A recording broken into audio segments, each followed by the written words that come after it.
Hello, my name is Rylan Jensen, and this is my reflection on assessment for ECS 410. Before I get into the real deep stuff, I'm just going to go over kind of what assessment is, like definition of it, um, how do we know the students understand, know, or are able to do the actual things that we want.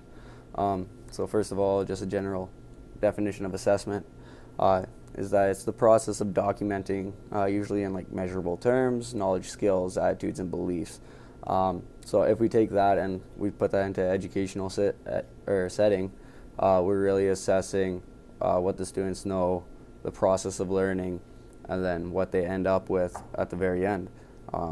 This can be broken down into assessment for learning, assessment as learning, and assessment of learning. Um, I can go into that a little bit deeper later on, but that's just the gist of it. Um, so basically, how do we know what a student understands, knows, or is able to do? Well, that's where assessment comes into play. Most of the times, we'll be using formative assessments such as questions for deeper understanding, um, little worksheets here and there, um, just a bunch of little smaller assessments just to figure out where the students are at, and then work from there on to make sure that they actually get the big ideas. When it comes to assessing, though, you want to make sure that each of our assessments, they're not really coming out of nowhere. The students know what's happening, and they know what they're being assessed on. Um, Basically, the assessments, they should all connect right back to the curriculum and indicators also. If they're not connected to the indicators or curriculum in any way, shape, or form, there's no point to it, and it's just dumb. So basically, overall, like assessments, they have to be valid. They gotta be measuring or what you actually want them to measure. They should be reliable.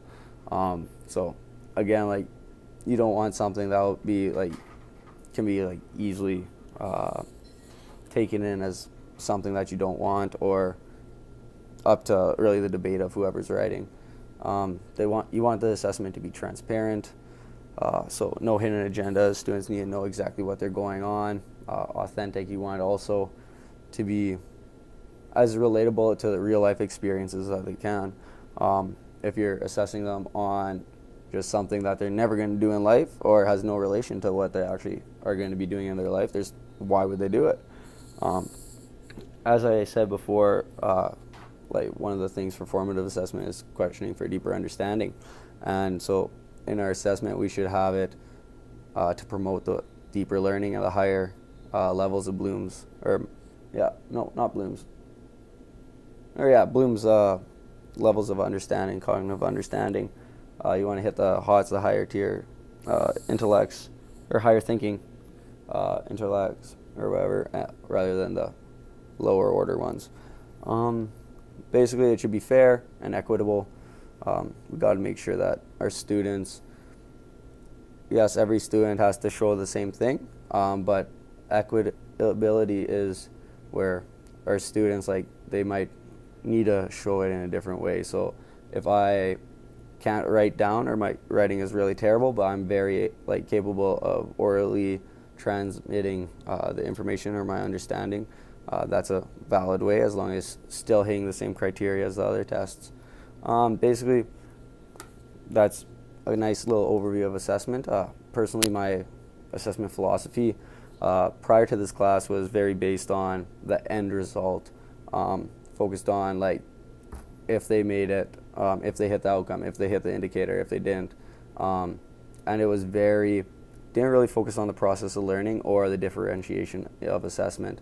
It was very kind of black and white. And like that really changed over the course of the class. I really kind of changed more to a constructivist kind of view, where you're focused more on the process. So you have your assessment for, and then focus in on that assessment as learning, and then have the of learning assessment at the very end, a nice summative piece. Basically, throughout the course, I just realized also on top of that the importance of differentiation of assessment. In this course, I've really done well, especially when it came to differentiated assignments like the comic book strip, presenting in front of the class, making a Rick Mercer report. It really let me kind of explain my understanding in a different way rather than writing a paper, which is not my strong suit. And I realized that I want to incorporate that into my assessment philosophy, and that as long as the students are hitting the same criteria, I'll let them kind of change the medium of how they're going to present it so that it fits their strengths. That's basically that's my philosophy in a nutshell. We can get back to that maybe later. But on top of that, I got acknowledge kind of the underlying biases that influences my decisions about assessment and evaluation, and even just society's decisions or their biases. Me personally, I went to Catholic school in elementary school and high school, and it felt really kind of like just by the book. And I didn't realize we didn't have as many English as additional language students. We didn't have as so much differentiation or diverse student population, and so everything was one way or the highway. And that's kind of how my assessment philosophy started off. I was, okay, it's either everyone's going to write this test, it's going to be the same, maybe switch the questions up a little bit so nobody can cheat, but it was one way or not. But now, as I've gone through this course, I really understand the importance of allowing students to show their understanding in different ways, especially when it comes as like assessment as and of learning. The assessment for learning is just kind of to find out where they're at so you can build off of that. My own experiences with assessment, haven't had that much so far. With my pre-internship, I made a test for a summative piece. Actually, I've done a lot of formative assessment. Summative assessment, not so much in the classroom. However, when it came to my job that I work, I've been a lifeguard swim instructor for the last 4 or 5 years, and so we're always assessing the students in our swimming courses or swimming lessons on what they need, where they're at, what they need to work on, the proper progressions for that, and whether or not they hit the criteria to move on to the next course. And so I kind of transfer that into my teaching, and just always assessing like you should be. It should be a continuous kind of cycle you go through.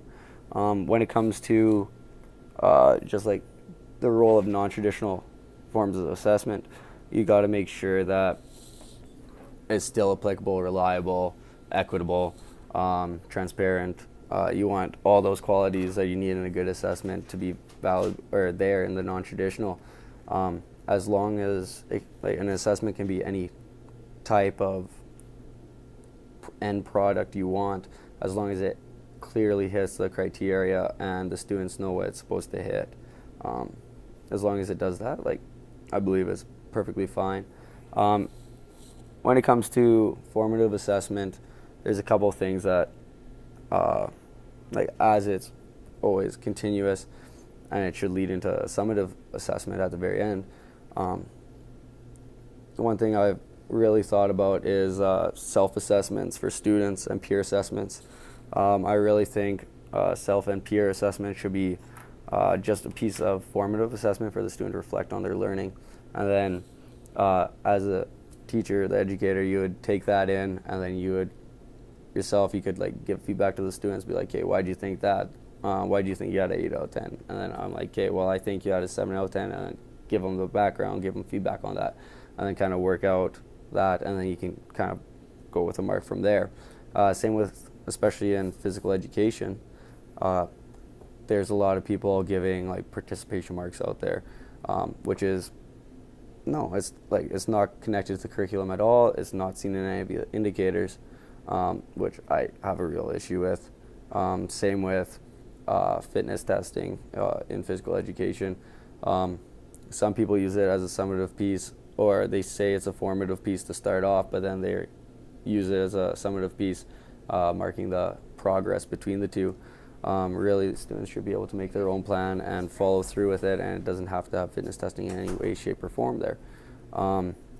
Basically, overall, one second. Overall, really, the assessment is a really complex kind of beast, and you don't want to kind of take it too lightly. Otherwise, you're going to be getting eaten up by parents and students. And you got to make sure you know what you're doing. Anyways, that's what I learned. Good night.